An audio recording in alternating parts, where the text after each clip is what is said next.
Good afternoon, and thanks for joining us today for a COVID update. Today in Colorado, we have 776 new cases. We currently have 355 Coloradans hospitalized for COVID-19.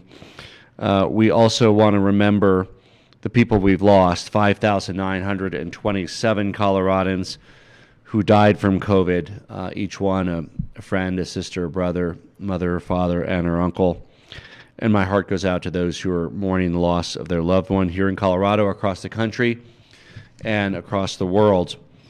Our numbers seem to be stable, but they're stable at too high a number, one that means that more Coloradans will continue to die from this terrible pandemic before it's over.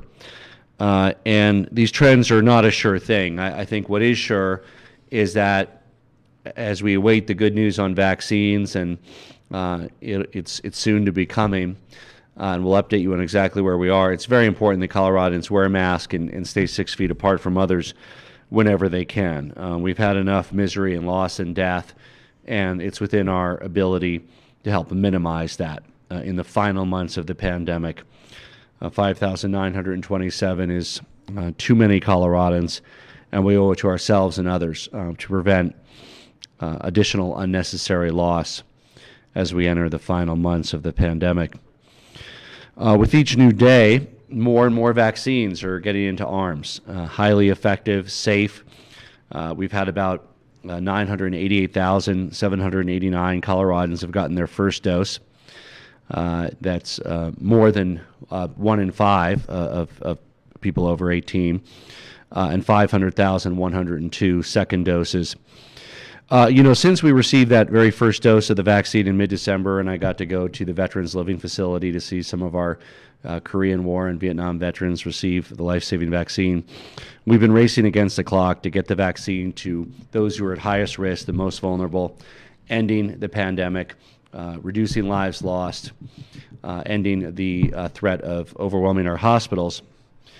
And as you know, we set a very bold goal of vaccinating 70% of Coloradans 70 and up by February 28th, this last weekend. And we set it knowing that it would be a stretch to reach there, because I wanted to set a stretch goal. I didn't want to set a goal that was too easy and that we would pass early. We didn't want to set one that was impossible to reach based on the numbers that we knew were coming. We wanted to set a goal that if we hustled and worked hard, burnt the candle on both ends, we could achieve by February 28th. And now we'll be announcing what we were able to do by February 28th. Drum roll, please.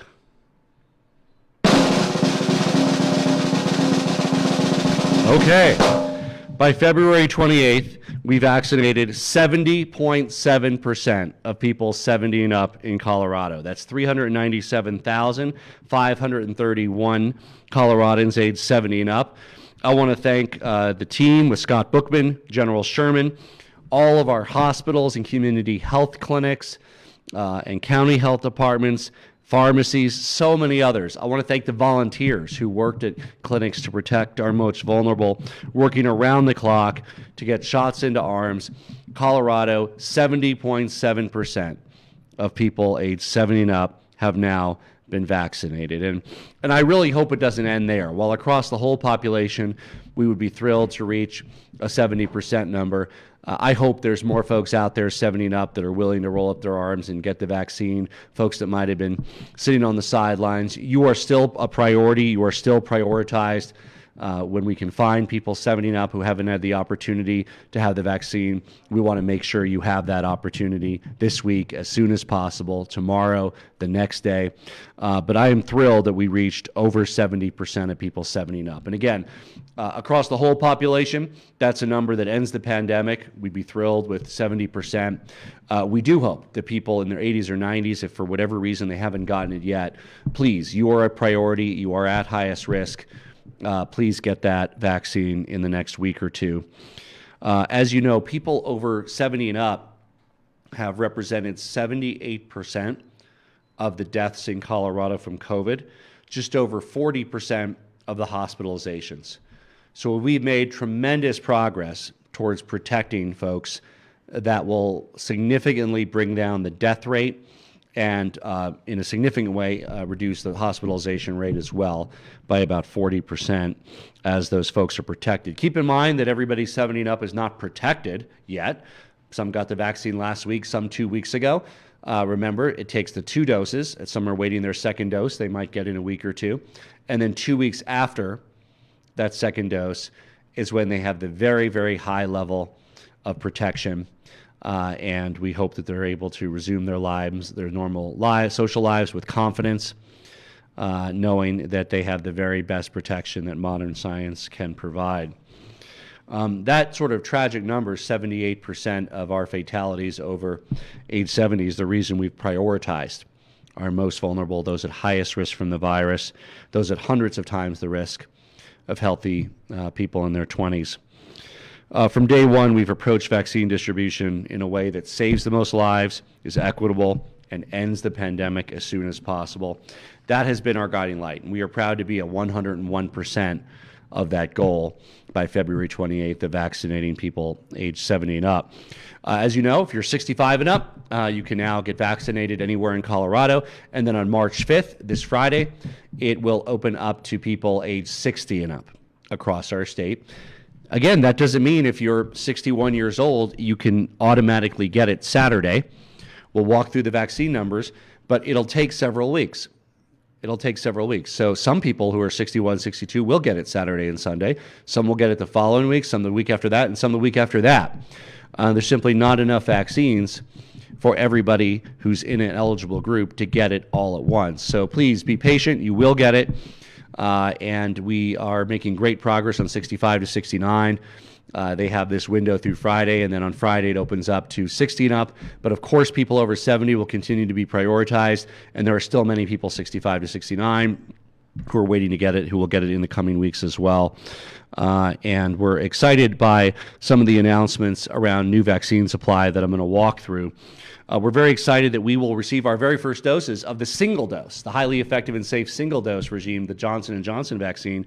We're going to get about 45,500 doses this week, and we plan to get nearly all of those into arms by Sunday. That's our goal. We're going to get them, and we're going to use them within a few days. We also know, based on a call with the White House this morning, that there will likely be 0 Johnson & Johnson doses the following week. And then the week after that, perhaps a small amount. It could range anywhere from 0 to a similar amount to what we got this week. And then finally, those supplies will increase dramatically in 2 to 3 weeks. And the White House estimates that by the end of March, there will be about 5 to 6 million doses that are distributed each week across the entire country. And that one dose, we're distributing the 45,500 across the state. Very much looking forward to that. It's logistically easier with one dose than 2. And we're excited to add that to the arsenal of weapons that will allow us to defeat this deadly virus. This morning, I was on a call with the White House and governors. I want to walk you through the vaccine forecast, same information we have. Next week, the national supply of Pfizer and Moderna is increasing by 700,000 doses from 14.5 million to 15.2 million that ships next week. That means 11,500 more doses for Colorado. That's a total of about 256,880 doses next week. We expect there will not be Johnson & Johnson next week. We'd be thrilled if there's some. We expect none based on the conversation. The next week, you can see the numbers here. It'll go up to about 270,400. We don't know if we're going to get any of Moderna and Pfizer. We don't yet know if we're going to get any Johnson & Johnson that week. If we did, we would expect it to be small, like this week or less. And then the Johnson & Johnson will start to kick in, so as well as the Pfizer, Moderna continuing to going up. So you can see that by mid-March, early April, we'll be approaching 400,000 doses a week. And that's why a lot of our efforts of the state have been to set up the 6 pods across the state to be ready to come online by the end of March, ready to make sure that if we're in a position where we get 400,000 doses, which we hope we will be by the end of March, early April, we will use all those within a few days, within the week that we receive them. They don't do any good sitting on shelves. We need to use them to end the pandemic, return to normal, save lives, and that's exactly what we're going to do. Of course, these numbers presented to us are subject to change. We'll continue to provide any updates we get from the federal government on these numbers. But news of increasing supply is a very, very good thing. And we're setting up the large vaccination sites across the state. and I'm confident that we'll be able to deploy 400,000, 450,000 vaccines a week when we hopefully reach that cadence in late April or early April or May. Last week, we also announced when we were expanding access to different groups. Obviously, March 5th, this Friday, anybody 60 and up can get the vaccine. Also, people who are at extremely high risk that are 16 to 59. So if they have two significant risk factors and are medically indicated, they're eligible to receive the vaccine. And we will be able to start on some of the food workers, Cargill and JBS, some of the groceries that have pharmacies, and then, of course, the large group of food workers, restaurant workers, and many others beginning just 2 weeks later. We will have the pods hopefully up and going at that point and a way to vaccinate restaurant workers and bus drivers and food workers across the state that aren't at a large facility that can do a site-based clinic, and many more. We fully expect that our 6 pods across the state will be ready in late March. They're going to be the cornerstone of this, continuing to, of course, work with our health providers and community health clinics, but their capacity is expected to be maxed out. And, of course, to be able to successfully deploy the 450,000 a week, we will need a great network of these large centers that we're setting up to be able to do that. In the meantime, we are able to do some on-site delivery of vaccine to food workers. So we will be at Cargill, and I'll be joining. I'll personally be there at Cargill and Fort Morgan this Friday, and I'll be at Greeley at JBS this Friday. We worked very closely with the workers and the companies to be able to have those clinics ready to go. And if you're eligible soon, if you're 60 and up, for instance, you can start signing up by Friday. So I know people are saying, how do I sign up? Right now, again, it's 65 to 69 to be clear. So that is who's signing up. You can sign up now. But very soon, people with two pre-existing conditions or 60 and up, all of our partners expect that they will have that sign up live by March 5th, by the time it goes live for that group. Some might get it live Wednesday or Thursday for the signups, right? You're not going to be called in right away because you're not eligible till at least Friday. And many providers are actually starting Saturday with that new group instead of Friday, which is fine. But if you're frustrated that where you're trying to sign up doesn't work yet, it's because they're still working through 65 to 69 and 70 and up, maybe teachers. And so, just have patience. But you'll be able to sign up by Friday if you're 60 and up or have two significant pre-existing conditions on any of the provider sites that include pharmacies, community health clinics, hospitals, local centers that are small scale, a wide variety of ways to sign up. And of course, if you're looking for information on how to sign up, we first suggest you go to the website, covidvaccine.org. Very simple, links to providers. You can pick one in your area.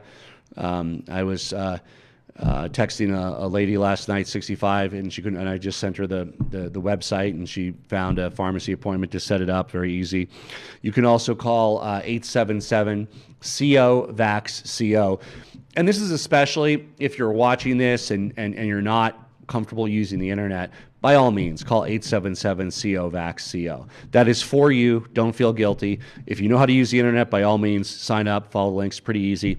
But if you're having any trouble, please call the 800 number. Wait times are minimal, down to a minute or two most of the time, and they're happy to help find some providers that can take your phone call rather than signing up on the internet, depending on where you live and how far you want to drive to get the vaccine.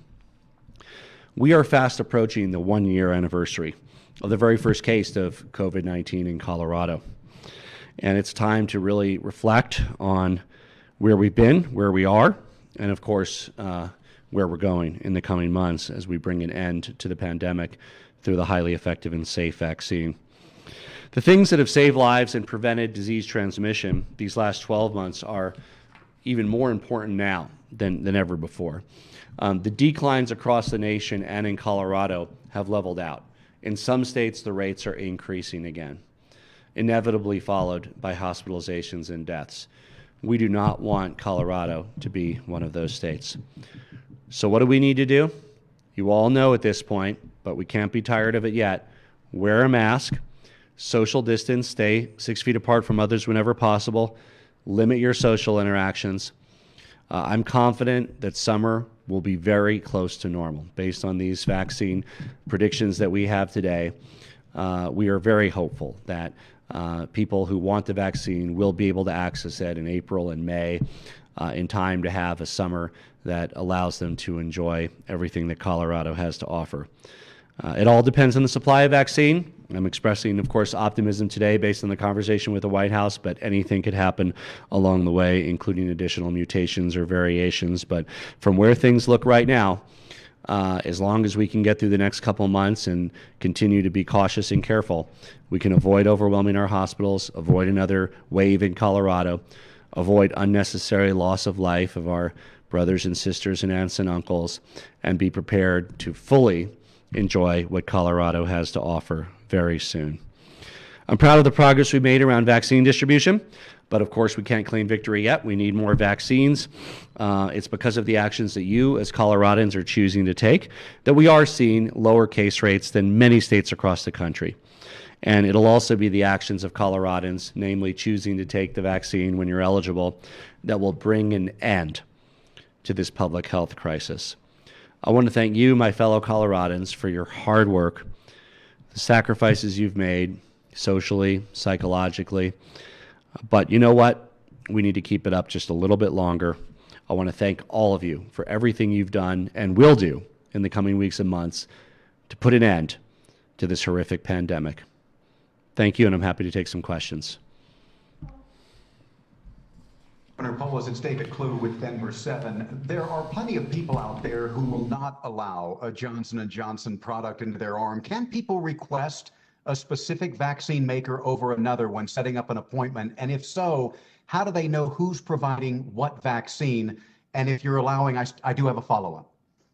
Support full transparency so when people know what vaccine is at a site, when they are setting up an appointment to go there. That doesn't mean they can choose. It's very likely that site only has one because they operate with one in the protocols, but they will not, when they're signing up for an appointment, they will know what they would get at that. And if it's not the one they want, they can sign up at a different site at a different time to get the one they want. It might be a week or two later. It just depends on how far they want to drive. But all three are being deployed across the state. It will be visible to consumers which one you are getting at which clinic. It should be already, and it will be even more going forward because we want to make sure all of our partners make that visible. Let me just add, all three vaccines, highly effective, safe, save lives. All of them are almost 100% effective in preventing death from COVID-19. And in fact, in some of the experimental groups, 100% effective. That's all three, right? So you see different numbers. Does it prevent infection or whatever it is? Nobody wants to get infected, but what you really want to do is not die and not get severely sick or intubated. They are all very close to 100% effective at accomplishing that. So yes, you can absolutely look at which one is available, which site. If for some reason you want a different one, you can set up a different time at a different place.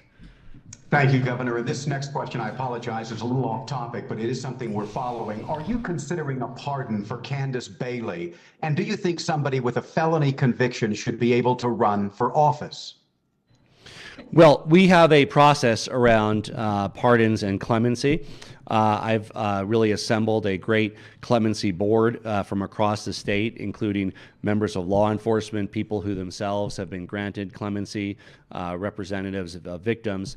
And every time there's an individual application, it goes to the group of folks who really dig in and advise me on the details. And then, of course, we make a final decision in each case. And we don't discuss cases that may be part in the middle of that process.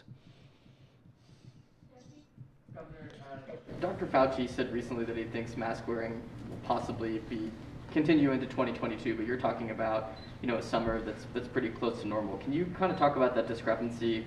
And then also, I just wanted to make sure I understand the numbers right. It sounds like by the beginning of April that Colorado's vaccine distribution will be almost double. Is that about right? Double what it is now, you mean? By the end of April? I think that looks about correct. At least double from where it was a week or two ago. Although, yeah, the Johnson & Johnson adds significantly to that too. It actually adds more than you think because it's a one-dose regime. So the others, Moderna and Pfizer, when you see the numbers, they're split between first and second dose. because of the increasing numbers, there's going to be a slightly higher amount that are first dose and second dose, but maybe it's 60-40 first dose versus second. Johnson & Johnson single dose. So in many ways, you could have the others or double that as you look at that. But in terms of the number of Coloradans who will newly be able to get vaccinated, that number should roughly double. What was your first question? Oh, yeah. Look, I think that, some Coloradans will choose to wear a mask. I hope that, for general public health in many years in the future, if people experiencing a cold or flu symptoms, it would be good to wear a mask to prevent that from spreading to your loved ones or those that you encounter. It certainly is a effective way to do that. Based on what we see with this vaccine data, as long as the vaccine continues to be effective, and based on these numbers, I expect the pandemic phase of this will likely be over by this summer. That doesn't mean that the disease goes away. Measles exists, mumps exists, swine flu exists, bird flu, all these things exist. The coronavirus will exist. It'll likely remain endemic for centuries in our state. But when we reach that close to that 70% number, of people vaccinated, which, based on what we know, we think will occur sometime in May. And then, again, immunity shortly thereafter with the second dose, depending on the vaccine. Some people will wear masks and some won't. I don't think that, when you're in grocery stores in June and July, you might still very well see people wearing masks, but I don't think they'll be the majority. Hey, Governor, this is Gabrielle from Fox 31. Two quick questions for you. One is just for clarity. I remember once upon a time we talked about the J&J vaccine for the homeless community. So now that it's here, for those experiencing homelessness and incarceration, will they still be getting the vaccine according to their age and their health status? Yes. So everybody 60 and up will be able to get the vaccine starting this Friday. And when it opens up to a new group, we always immediately make that available to those who serve the most at risk, including those who are in state custody, including members of the population experiencing homelessness. We then expect that in late March, that will go to 50 and up. We also will look forward to working with those who serve people experiencing homelessness to help identify those that have 2 or more pre-existing conditions who are at additional risk of any age, and therefore are eligible March 5th to receive the life-saving vaccine. Okay, got it. And the second is a little off topic, but you declared the 20th as Meat Out Day, prompting some in Weld County to declare that same day as Meat In Day. So do you have anything planned for ranchers, and what's your plan to sort of repair relationships within that county, seeing that some of them want to be a part of Wyoming? Well, I look forward to, of course, being in Greeley this Friday. We're going to be providing the life-saving vaccine very early in the process for those who work in meat processing, which is so critical, not just for our ranchers and ranching communities, but also for consumers and for the food industry, for restaurants, for consumers. The role that the JPS plays as a critical piece of our food infrastructure, and also in many ways ground zero for some of the dangers that the virus presents, having experienced great loss at the plant, even brief periods of closure. We're very excited that we'll be able to offer the life-saving vaccine to the workers there to make sure that we can continue the uninterrupted food supply for Coloradans, as well as making sure to serve our ranchers across our state. Hello, Governor. Jesús Carrasquel from Noticias Univisión Colorado. Gobernador, en español, a la espera del cargamento de vacunas de Johnson & Johnson y con el inicio de una nueva fase de vacunación en el estado, ¿existen suficientes dosis para inmunizar a todos los beneficiarios? Sí, esta semana estamos esperando recibir 45,500 dosis de Johnson & Johnson y esperamos recibir más al final de mes.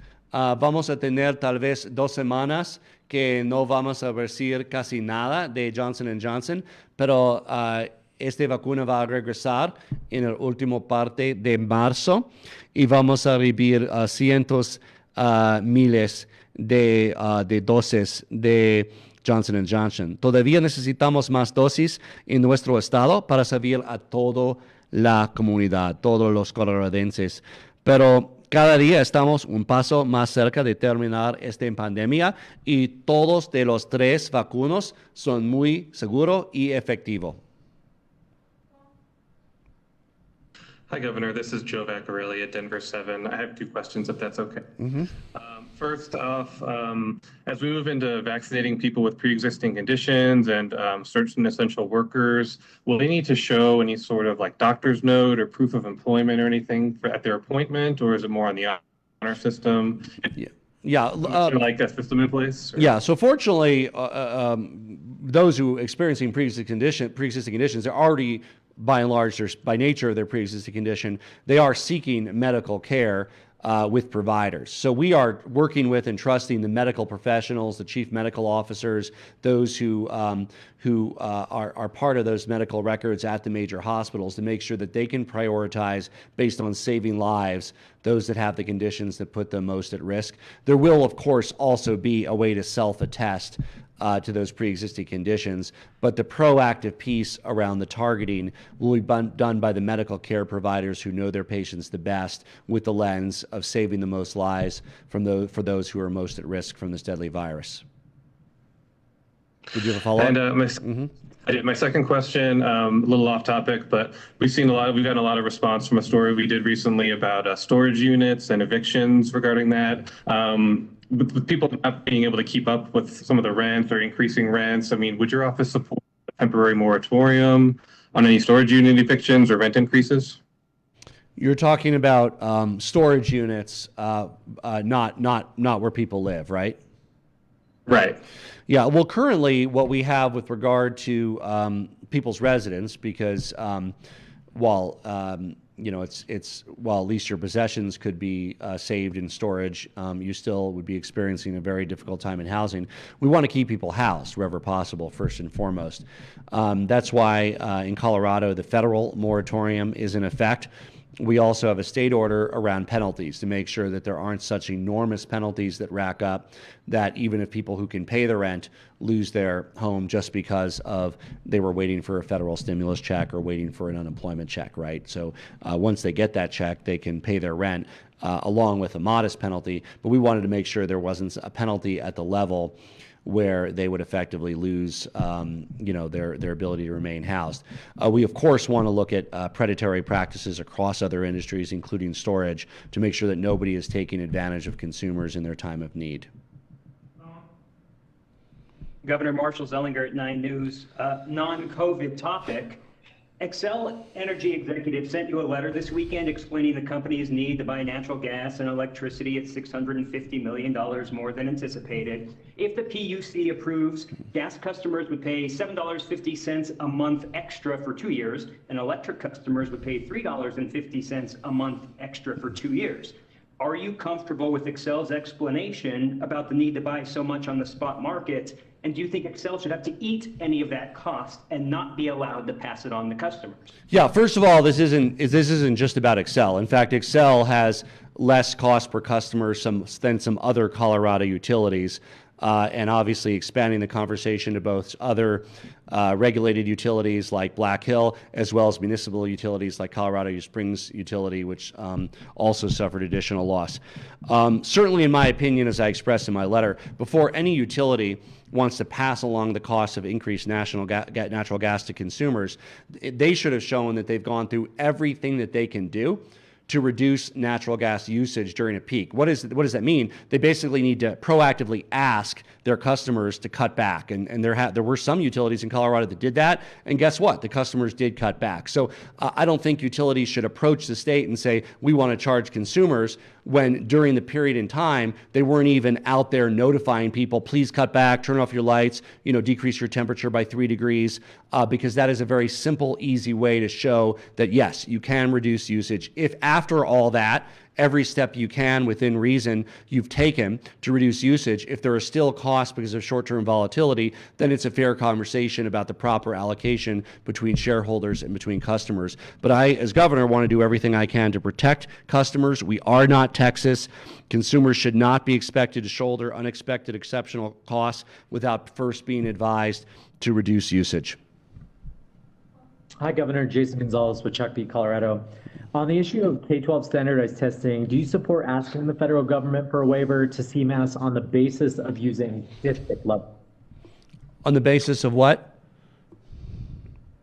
Okay. District level assessment. District level. Oh, well, look, that's the federal government had ruled that out in their announcement around waivers. I think that if Colorado is going to craft some sort of waiver requirement, it would need to be narrowly tailored to meet the federal criteria for approval. Of course, we want to know where students are at this year. What parent doesn't? What school district doesn't? I want to work with the State Board of Education, with legislators to make sure that we're able to prioritize identifying where those gaps are and what resources we need to make sure that every child is able to accomplish a year worth of learning. Hi, Governor. Allie Levine with 9 News here. You've said providers will be ready to register the new group of eligible Coloradans by Friday. I believe I also heard you say some will need until next Wednesday. Can you clarify that quickly? And how much of a heads up did providers get ahead of your public announcement Friday regarding changes to the distribution plan? Yeah, I don't think I said anything about the next Wednesday. All the providers will be able to accept signups for people in the March 5th group by March 5th. Some are already doing it. Some go quicker than others. Some are doing tomorrow, Wednesday, Thursday. I might have referenced this Wednesday. I said some providers will be taking people for the March 5th group to sign up this Wednesday. Doesn't mean they get the shot this Wednesday. It means they could sign up for an appointment the following Sunday or following Tuesday. But yes, in our conversations with our partners, they've all expressed that they will be ready to take signups for Coloradans 60 and up, people with 2 comorbidities who are at greater risk, by Friday, by the go live date of the additional group. Every time there is a change in sequencing, and we never know the exact dates because these are estimates of vaccine supply that I gave you today. We're not going to base the actual date on estimates. We're going to base it on actual vaccines. So, right, we have the date March 21st. That could be March 19th. It could be March 22nd. It depends on the actual number of vaccines we get. The March 5th date, we know the vaccine flow this week. We know exactly where we are. We know it's March 5th, and that's the day it goes live. Providers will all be able to take signups by March 5th for people 60 and up and people with 2 existing conditions that put them at great risk from the virus. Hi, Governor Seth of the Gazette. 2 questions for you. First, there's been some criticism from restaurants about the change to that priority. Wonder if you have a response to that. And second, as you sort of look back over the past year, curious if there was anything you would change if you had the ability to in terms of the state's COVID response. Thanks. Yeah, we always want to be fully transparent, and we want to make sure that people know when there's actually the vaccine to begin getting vaccinated. So rather than say, every group can go on a certain date, but by the way, there's no one in that group that can get vaccines for 3 weeks because we're still working on previous groups. Yes, we open it up before the previous groups are done, but we've gone enough through those groups where at least some people in the new group are able to get the vaccine. So the soonest possible date for the large and very decentralized restaurant workers of the state, March 21st, they can start getting it. We'll have the pods set up across the state. There'll be an orderly way that they can access it. We'll have enough vaccines for folks to do it. Had we or others said, okay, the date is March 1st or March 5th, it might sound good, but there wouldn't actually be any restaurant workers that were able to get the vaccine. It would be actually much more frustrating for those that are eligible March 21st to pretend like they're eligible now and say they are, but in fact not have the vaccine or not even have a place to get it because the pods aren't even open yet. So that was the answer to your question. What was your second one? If kind of looking back over the past year, if there's anything you would change in terms of the state's COVID response. Well, look, this has been a horrific year for the world, for the country, for our state. We've done better than many other states. Our death rate significantly lower than the national average. Our economy is building back faster. We were one of the first states to reopen, and we continue to really lead the way in terms of making sure that people are able to do what they want to do in a safe way during a pandemic. So in this final stage, our task is to get vaccines into arms to end the pandemic, and meanwhile to make sure that Coloradans continue to persevere in wearing masks, keeping a distance from others and staying safe in these final months to avoid another deadly wave of the virus in Colorado. We're already seeing it going up in a few states across the country. We really don't want Colorado to be one of those. And that decision is in your hands, in our hands as a state. The individual decisions that we make will determine the fate of our fellow Coloradans. Thank you.